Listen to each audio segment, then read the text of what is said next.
और इस वक्त की बड़ी खबर जान लीजिए। दरअसल एक बड़े सवाल के तौर पर यह खबर सामने है कि विपक्ष की ओर से प्रधानमंत्री मोदी को चुनौती देने के लिए विपक्ष का पीएम उम्मीदवार 2024 में कौन होगा। वार पलटवार इसको लेकर अभी से शुरू हो गए। बिहार के मुख्यमंत्री हैं नीतीश कुमार। इशारों ही इशारों में पीएम मोदी के भ्रष्टाचारी वाले हमले का जवाब उन्होंने दिया है। नीतीश कह रहे हैं हम लोग किसी भ्रष्टाचारी को बर्दाश्त नहीं करते।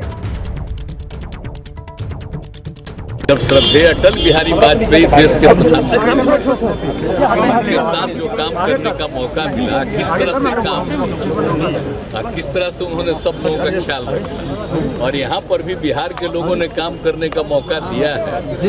कोई भी साथ रहे और पिछले वर्षों से कितना काम कर रहे हैं। अब कोई है केंद्र में अपना कुछ बोलते रहते हैं, हम सब पर ध्यान ही नहीं देते। चलिए निश्चित प्रधानमंत्री भ्रष्टाचारियों को बचा रहे हैं, भ्रष्टाचारियों को बचा रहे हैं, पोलराइजेशन कर रहे हैं, कुछ राजनीतिक दल कूद गए हैं। कहाँ कौन भ्रष्टाचारी को बचा रहा है? कोई भ्रष्टाचारी को बचाएगा? खुद ही सोचना चाहिए ना भ्रष्टाचारियों को बचाने का। इधर उधर कोई राज्य में जो हो रहा है कहां से किसको लाने का, तो उन अपना सोचे वो लोग। यहाँ पर तो हम लोग कभी भी भ्रष्टाचारियों को इतने दिनों में बर्दाश्त नहीं किया। एक बार अच्छी तरह जान लीजिए। लेकिन वो क्या बोलते हैं तो अपना बोले, हमको उससे क्या मतलब। और आइए सीधे रुख करते हैं। हमारे साथ हमारे सहयोगी प्रकाश कुमार इस वक्त मौजूद है। प्रकाश, प्रधानमंत्री मोदी के भ्रष्टाचारी वाले हमले का जवाब जिस तरीके से खुद अब नीतीश कुमार की तरफ से दिया जा रहा है, क्या माना जाए 2024 पीएम पद की उम्मीदवारी के लिए? क्या इससे कहीं ना कहीं खुद मुहर लगा रहे हैं अपनी उम्मीदवारी पर नीतीश कुमार?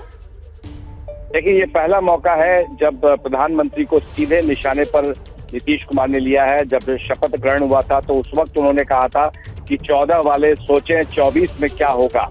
और इसके बाद ये पहला मौका है जिसमें नीतीश कुमार सीधे तौर पर प्रधानमंत्री को घेर रहे हैं और कह रहे हैं कि भ्रष्टाचार को वो कभी बर्दाश्त नहीं किए और आने वाले समय में देखना होगा कि कैसे नीतीश कुमार इस मामले को और आगे बढ़ाते हैं। क्योंकि उन्होंने बगैर नाम लिए हुए किसी राज्य का इशारों में सीधे तौर पर उन्होंने कहा कि कुछ राज्यों में इधर से उधर लोग जो हो रहे हैं, किया जा रहा है, वो न सोचे लोग, उसका जवाब देना होगा उनको।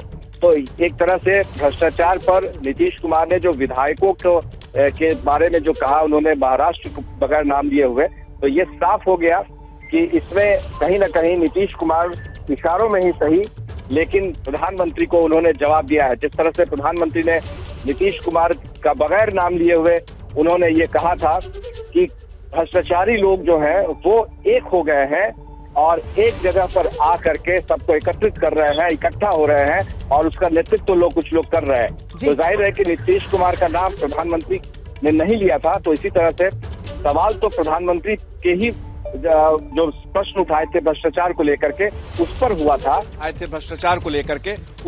था, तो जाहिर है कि अब देखना होगा कि किस तरीके से नीतीश कुमार अब फिर आगे देखते हैं और बीजेपी की तरफ से पलटवार क्या होता है। क्योंकि बीजेपी में भी अब खलबली मची होगी।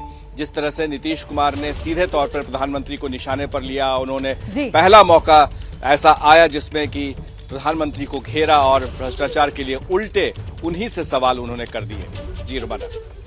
बिल्कुल प्रकाश, इसीलिए तो मैंने आपसे सवाल पूछा ना कि जिस तरीके से बिना नाम लिए ये आर पार पीएम मोदी और नीतीश कुमार में शुरू हो गई है, क्या नीतीश कुमार ने ये जवाब देकर 2024 के लिए अपने पीएम पद की उम्मीदवारी पर खुद ही मोहर लगा दी है? जैसे ही घड़ी का काटा दोपहर 2:30 पे आए, बबीता जी का दिल सास बहू साजिश के लिए मचल जाए।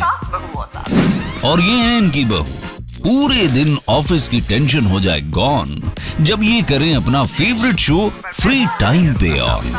इनकी तरह आप भी देखें अपना फेवरेट शो अपने टाइम पर और डाउनलोड कीजिए एबीपी लाइव ऐप अपने स्मार्ट टीवी पर।